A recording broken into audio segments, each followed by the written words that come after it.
अनेक क्रांतिकारी योजना तत्कालीन मुख्यमंत्री आणि कदाचित त्या योजनांमुळे त्या कामामुळेच महायुतीचं सरकार एवढ्या मोठ्या मताधिक्याने निवडून आलं. ही पण वस्तुस्थिती आहे.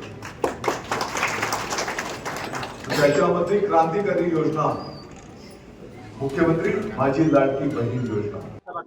बघा, या संदर्भामध्ये जी काही घटना झालेली ती अतिशय दुर्दैवी खेदजनक आहे. आपल्या सर्वांना त्या गोष्टीचं दुःख आहे. जो विद्यार्थी अतिशय कष्टपूर्वक मेहनत घेऊन त्या ठिकाणी या परीक्षेला सामोरं जातो आणि मग निश्चितपणे त्याला दुःख होणं स्वाभाविक आहे. मला वाटतं की या संदर्भामध्ये केंद्रीय शिक्षण मंत्री आदरणीय धर्मेंद्र प्रधान साहेबांनी अतिशय विचार मंथन करून पारदर्शक पद्धतीने कुठलाही गालबोट लागणार नाही अशा पद्धतीने येणाऱ्या काळामध्ये परीक्षा संपन्न करण्याचा निर्धार केलेला आहे. 3 दिवसापूर्वी मी स्वतःही दिल्लीला आदरणीय केंद्रीय शिक्षण मंत्री प्रधान साहेबांची भेट घेतली आणि त्या ठिकाणी या विषयावर संवाद करीत असताना मी तर त्यांना असं विनंती केलेली आहे की प्रत्येक तालुका पातळीवर एक कायमस्वरूपी परीक्षा केंद्र ई माध्यमाच्या माध्यमातून असलं पाहिजे आणि शासनाच्या वेगवेगळ्या ज्या काही परीक्षा आपल्याला घ्यायच्या आहेत त्या जर त्या परीक्षा केंद्राच्या माध्यमातून घेतल्या तर मला वाटतं की कुठलंही मग पेपर फुटीसारखा कॉपीसारखा असा कुठलाही प्रकार त्या ठिकाणी होऊ शकणार नाही. अर्थात अतिशय केंद्राने गांभीर्यपूर्वक हा विषय त्या ठिकाणी घेतलेला आहे. या संदर्भामध्ये सीबीआय अतिशय खोलवर जाऊन चौकशी करते आहे. ज्यांनी चुकीचं काम केलेलं आहे त्यांना जेलची वारी त्या ठिकाणी होताना आपण पाहतो. आपण जर बघितलं असेल तर विद्यार्थ्यांना समग्र शिक्षा अभियानच्या अंतर्गत त्या ठिकाणी प्रति गणवेश 300 रुपये दिले जातात.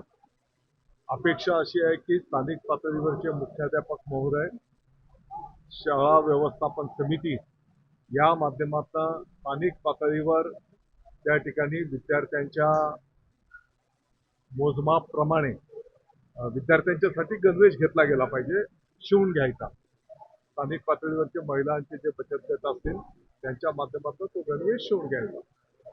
परंतु पाठीमागच्या काळामध्ये असेही काही अनुभव आलेले आहेत की बाबा अतिशय निकृष्ट दर्जाचं पॉलिस्टरचं कापड की ज्यामुळे विद्यार्थ्यांच्या शरीराला त्यांच्या त्वचेलाही त्रास होऊ शकतो असे गणवेश काही ठिकाणी घेतले गेलेले आहेत आणि म्हणून असं होता कामा नये या संदर्भामध्ये कालच शालेय शिक्षण विभागाच्या वतीने एक शासन निर्णय निर्गमित करण्यात आलेला आहे.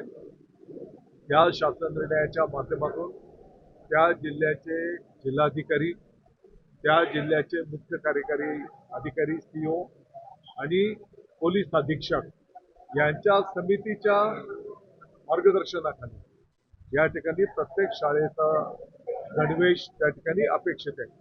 थोडक्यात एक चांगला गणवेश विद्यार्थ्यांना अपेक्षित असला पाहिजे ही त्याच्या पाठीमागची भावना आहे. कदाचित काही ठिकाणी गाव पण एकत्रित येत आहे, शाळा व्यवस्थापन समिती पुढाकार घेते, काही सेवाभावी संस्था पुढाकार घेतात आणि त्या 300 रुपयामध्ये आणखी थोडीफार भर घालून आणि अतिशय चांगला गणवेश त्या ठिकाणी घेतला जातो आणि म्हणून एक क्वालिटी गणवेश विद्यार्थ्यांना मिळाला पाहिजे ही त्याच्या पाठीमागची भावना आहे. शिवसेनेचे मुख्य नेते, महाराष्ट्राचे लोकप्रिय उपमुख्यमंत्री महोदय एकनाथजी शिंदे साहेबांच्या आदेशानुसार शिवसंवाद हा कार्यक्रम संपूर्ण महाराष्ट्रामध्ये त्या ठिकाणी सुरू झालेला आहे. धुळे आणि बुलढाणा जिल्ह्याची संपर्क मंत्री म्हणून माझ्यासारख्या कार्यकर्त्यावर त्यांनी जबाबदारी दिलेली आहे. आपण पाहिलं असेल तर शिवसेनेचे युवा नेते संसदरत्न खासदार सन्माननीय श्रीकांतजी शिंदे साहेबांच्या माध्यमातून प्रत्येक विधानसभा वाईज त्या ठिकाणी आढावा घेतला जातो आणि त्याचाच एक भाग म्हणून धुळे जिल्ह्याची तयारी करण्यासाठी आज शिवसेनेच्या सर्व जिल्ह्याच्या पदाधिकाऱ्यांची बैठक या ठिकाणी संपन्न झालेली आहे. यामध्ये प्रामुख्याने मतदार याद्यांच्या पुनर्निरीक्षणाचा कार्यक्रम BLOच्या सोबत BLAने पण त्या ठिकाणी कामकाज केलं पाहिजे. त्याच्यासोबतच पक्ष संघटना बांधली आणि येणाऱ्या काळामध्ये ज्या काही पंचायत समिती जिल्हा परिषदच्या निवडणुका होणार आहेत त्याची तयारी करणं या विषयांवर अतिशय सविस्तरपणे संवाद शिवसेनेच्या पदाधिकाऱ्यांचा झालेला आहे. मनोज जरांगे पाटील साहेबांना आम्ही विनंती आवाहन करू की कृपा करून आपण जे काही त्यांच्या ज्या काही मागण्या आहेत त्या रास्त आहेत, परंतु काही प्रक्रियेमध्ये थोडाफार कालावधी लागतो. निश्चितपणे त्यांच्या मागण्या पूर्ण होण्याच्या दृष्टिकोनातून शासन त्या ठिकाणी प्रयत्नशील आहे आणि म्हणून त्यांना विनंती आवाहन करेन की त्यांनी आंदोलन मागे घ्यावं. आंदोलन मागे घ्यावं असं मी विनंती आवाहन करतो. मी माहिती देतो, थोडं काही मला फार वेगळं नाही आहे. डॉक्टर साहेब मी